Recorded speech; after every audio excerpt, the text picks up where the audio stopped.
Hello, my name's Amelia. I am in my first year of college taking Indigenous Community and Social Development, hoping to end up in either the ADSB or as a teacher with Indigenous services and Indigenous teaching, because throughout elementary school and high school there really wasn't very much of that.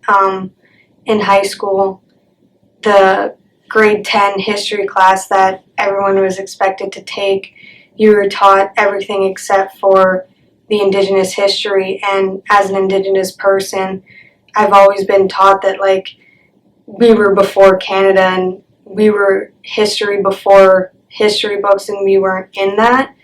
So I was kind of upset about it. So for a final project, we had to add talk about a point in history and kind of form like an opinion essay on it. And I'd asked to do Indigenous studies or an Indigenous story about residential school. And at first I wasn't allowed because it wasn't in the curriculum, and the teacher had to go all the way up to the ADSB like supervisor and ask for permission for me to do just like a 10% essay. So it's been a struggle not being recognized in the history books when you're one of the biggest parts of it. So I am excited to see where my education takes me, as well as doing stuff like this and talking about adding awareness and stuff. Indigenous Peoples Day and that day in general is just a great way to promote awareness and shed light on the issues of the past and work together. And if you're not Indigenous, you're still allowed to participate and support and learn and listen and even just be around to experience the greatness of the Indigenous culture and what it has to offer, and meet new people and support without feeling like you aren't a part of it.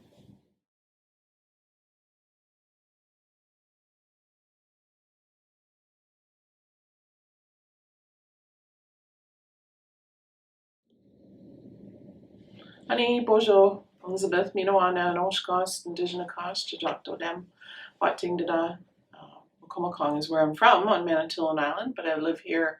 I've settled here with my family for the last 26 years now. Actually, amazing to me how fast time has passed.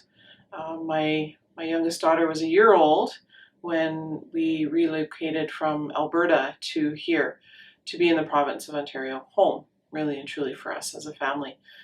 I am Ojibwe Odawan Potawatomi from Manitoulin Island, Wikwemkong, and I am definitely proud to be living here in this region, beautiful Bawating.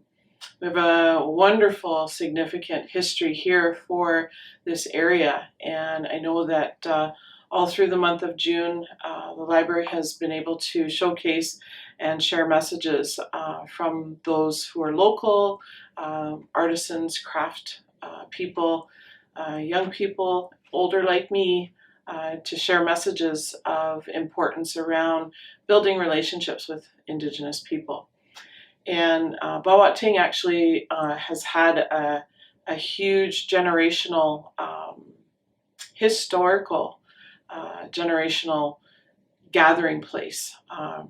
For years, hundreds of years, it's been a gathering place, a place where people have come together to join forces, to build allies, to build friendships, even to do battle. The War of 1812 had significant posts here, and my people, the Potawatomi people, traveled along the Great Lakes, up the waterways, through the Great Lakes, through the actual region here, through the St. Mary's River, and settled down on Manitoulin Island. So for years, people have come together And this month, what we're hoping is that people come together for the purposes of education, understanding who we are as Indigenous people, really and truly right across the land, across Turtle Island, and here in the heart of the Great Lakes, the extended invitation for you to find out a little bit more about the people of the region, of the traditional territory of the Ojibwe,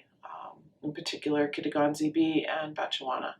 So I invite you to find out more, to explore your local First Nations, wherever you happen to be. We thankfully, coming out of COVID, are starting to see our cultural celebrations come to life again. And so powwows have begun to happen. In fact, this month we will see some local powwows, not only on this side of the border, but across the border into Sioux, Michigan, all of which you are welcome to attend. We will have a significant celebration down at the waterfront here. Whitefish Island will be the host of Indigenous Celebrations Day. So that's something that's open to the whole community, and we really hope to see you there today, because I believe this post is being posted on Indigenous Day.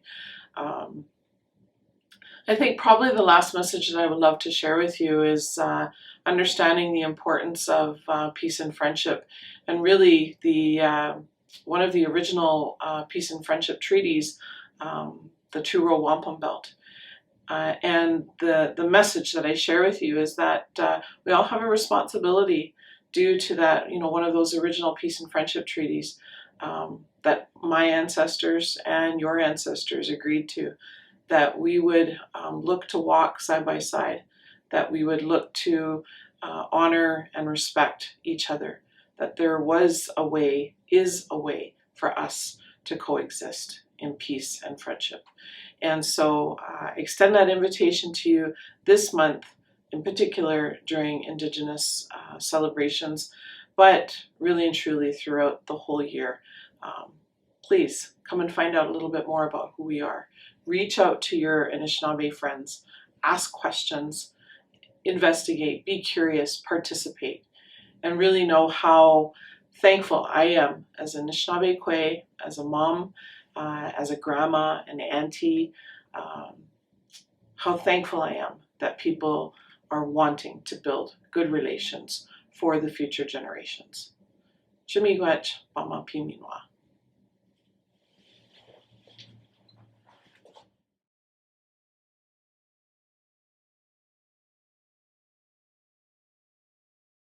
Hi, my name is Mitch Gase, and I'm the Regional Councillor for the Huron-Superior Regional Métis Community on the Provincial Council of the Métis Nation of Ontario. I work with the historic Sault Ste. Marie Métis Council and the North Channel Métis Council and the Métis Nation of Ontario as a whole to represent and bring forward the voices and perspectives and self-government aspirations of the historic Métis community here in the Sault Ste. Marie, Algoma District region. The importance of National Indigenous Peoples Day has a few different meanings, at least in my mind.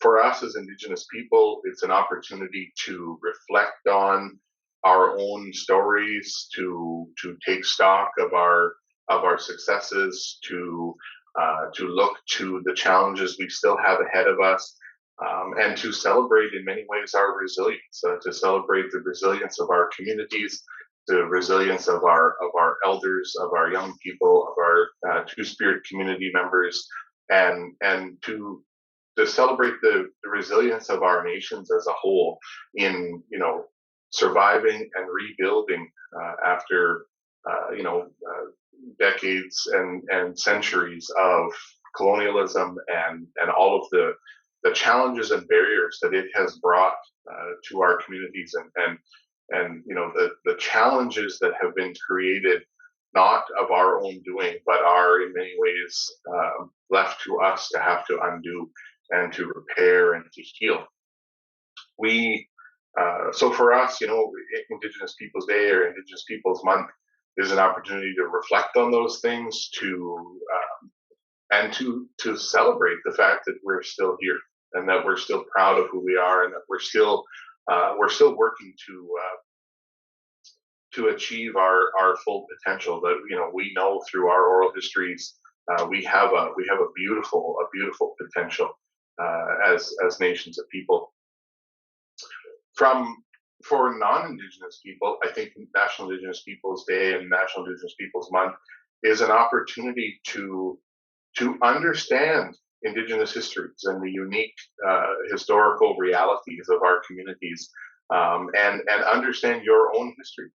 Take time to understand your history, your personal history, your community's history in its dealings with Indigenous people, and take stock on, have we acted honorably? Has our government acted honorably in our name?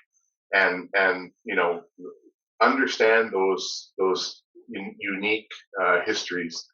It's an opportunity to appreciate Indigenous cultures, the incredibly rich diversity of Indigenous cultures that exist, not just across Canada, which is obvious, but here even within Sault Ste. Marie, let's say, and the diversity of Indigenous cultures that exist here in Sault Ste. Marie.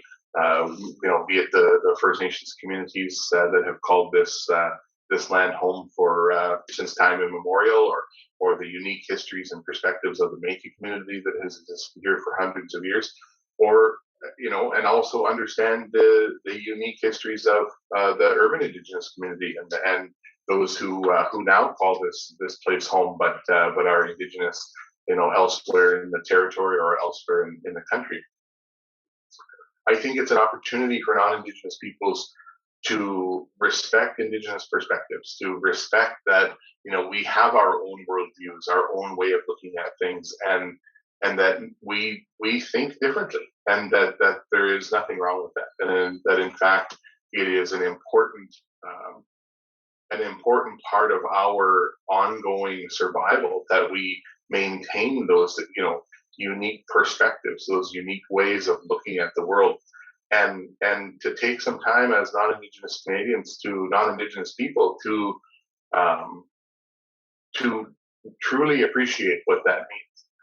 I think it's also an opportunity for non-Indigenous people to show your support for Indigenous rights, and for the rights assertions that we have had to make to defend our lands, to defend our territories, to defend our communities, to defend our people, and take an opportunity to look back on those things and understand where those rights come from, and show your support. Find some way to show your support. All too often, we still today live in a society where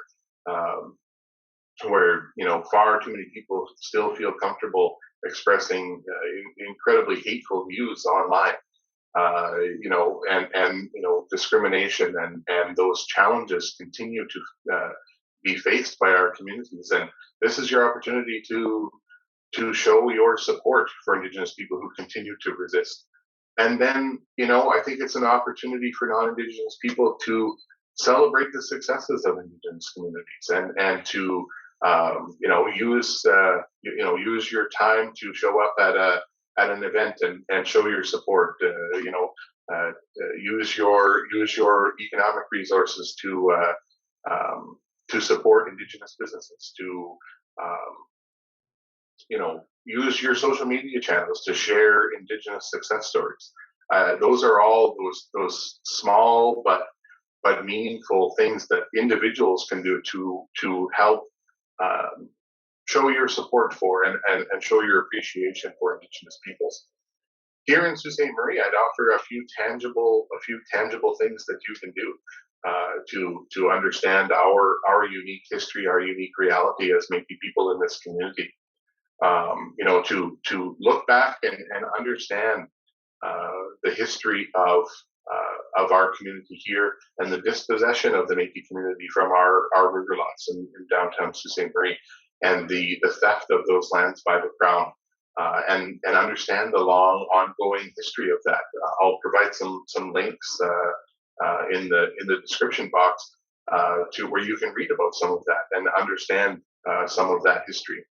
I think it's an opportunity to appreciate, in this community we have many many particularly young people who are revitalizing old artistic traditions and our beadwork traditions and those things, and celebrate and appreciate those things. And in terms of understanding and respecting Indigenous rights, it is 19 years this year, and we're coming up quickly on the 20th anniversary of the historic, groundbreaking Pauli decision that was led by the Métis community here in Sault Ste. Marie, led by Steve and Roddy Pauli and their family, and the Sault Ste. Marie Métis community, and the Métis Nation of Ontario and the Métis National Council to assert the Métis right to harvest under Section 35 of the Constitution. That battle took 10 years in the courts. It took 10 years to get to the Supreme Court, and throughout those 10 years, 14 judges heard that case, and all 14 of them, including the 9 at the Supreme Court, said that our understanding of history, our understanding of rights was the correct understanding, that in fact our rights had not been extinguished, and that our rights as an Indigenous people were still recognized and understood and protected in the Canadian Constitution. So take time to learn about that. Take time to go read the decision, or read one of the summaries, and understand that Indigenous rights, Métis rights, and our perspectives are valid, that they are appreciated, and that they are they're right. They're right morally. They are right in law, and show your support for that. And last but not least, I would for folks in Sault Ste. Marie, take time to reflect on the incredible successes of the Sault Ste. Marie Métis Council in their recent grand opening of the new Sault Ste. Marie Métis Centre. They took 3 old, and in some cases pretty rundown buildings, and have turned them into a state-of-the-art program and service delivery hub. They have opened a brand new community center and gathering space, and are in the process of developing a cultural center and a museum to tell our stories, to tell our perspectives, to protect and preserve and advance our knowledge systems and all of those things that make us the beautiful, distinct community that we are.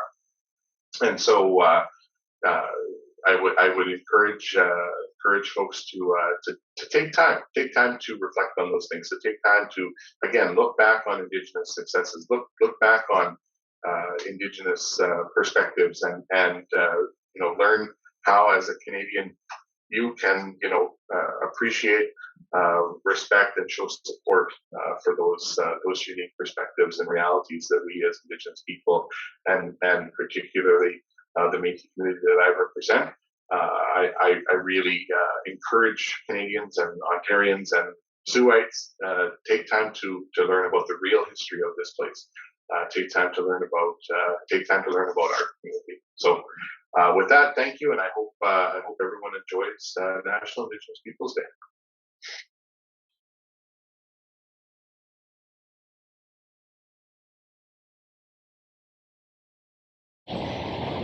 Anin, bonjour. Son gigabawi kway nindishanakas, maingando dem nindabendagos, obatro nangish kunagan nindonjaba, Anishinaabe Ikwaminawa Nisho Madarion in Dao. So that there was a traditional protocol Ojibwe opening, introduction. And what I said there was, hello, my name is Ongiga Bawikwe, which means in English, woman standing strong. And I come from the Wolf Clan. Our customs and our beliefs with the Anishinaabe culture, we follow our father's clan, and my father was Wolf Clan, so therefore all of his offspring are Wolf Clan.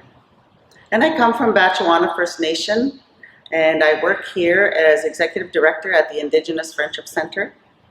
And I've been offered some tobacco, which had nicely surprised me when I was presented with this offering, because There's not too many of our non-Indigenous people out there who know that protocol. So I was very nicely surprised today when I was presented with the tobacco to give this little interview. So I was asked, what does Indigenous Peoples Day mean to me? And you know, sometimes I like to speak on behalf of the urban Indigenous people. Being an Anishinaabe, being an Indigenous person, every day is Indigenous Day. However, the month of June honors the past and the present and the futures of Indigenous people throughout this country. The holiday recognizes the legacy of the impact of colonialism on Indigenous people and in their communities, and it also celebrates the cultures, the contributions, and the resilience of contemporary Indigenous people today. Ideally, I prefer to be called Anishinaabe. However, the English word Indigenous refers to the notion or the idea of a place-based human ethnic culture that has not migrated from its homeland and is not a settler or a colonial population. So to be Indigenous is therefore by definition different from being of a world culture such as the Western or the European culture. To be Indigenous is to be born to this land, and we call this land Turtle Island, and that being North America. So my thoughts today is moving forward with reconciliation. And the urban Indigenous organizations and agencies continue to work with the mainstream agencies and organizations to improve housing and infrastructure, to support education and child welfare, to take the action on the tragedy of the missing and murdered Indigenous people, and to respond to the federal legislations of the Truth and Reconciliation Commission's 94 calls to action. From an urban Indigenous organization perspective, we ask that the provincial and the federal governments to really consider direct funding to our Indigenous organizations, eliminating that flow through or eliminating the middleman, so to speak, as we service our Indigenous people with social services such as housing, homelessness, mental health and addictions, cultural services, elder services, and funding and decision-making that affect Indigenous people and communities should be Indigenous-led, should be from the point of direct funding to urban Indigenous agencies to distributing the type of services identified by our own people from our own people. One very unique aspect of Indigenous people is culture, and it is a very important social determinant of health. And a holistic concept of health is an integral part of a strong cultural identity. Many Indigenous and Anishinaabe communities believe that the way to achieve individual, family, and community wellness, a balance of mental, physical, emotional, and spiritual aspects of life, is through culturally specific holistic interventions. When culture is considered the foundation, all Indigenous health services can be delivered in a culturally relevant and safe way. The result of this conceptual shift will be policies, strategies, frameworks that are relevant to local community contexts, recognizing the importance of identity and community ownership and promote that community development. To have more positive interactions with non-Indigenous agencies working collaboratively and cooperatively to ensure noticeability and accountability that addresses gaps in a comprehensive continuum of services that are available.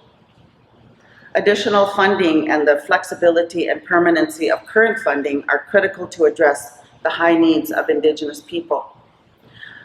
Also addressing the shameful legacy of residential schools. This country was shaken following the multiple discoveries of unmarked burial sites at former residential schools over the past year. which are reminders of the shameful legacy of the residential schools and colonialism. The announcements of these mass burial sites have brought up painful memories and triggered suppressed traumas within Indigenous organizations and communities.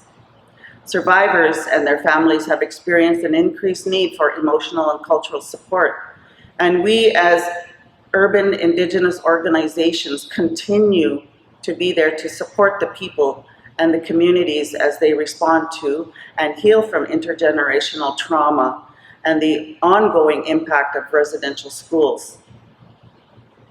Addressing the legacy of residential schools will take time, and I encourage our non-Indigenous agencies not to forget that this is a real determinant of health, and to undertake this work in partnership with Indigenous agencies in Sault Ste. Marie.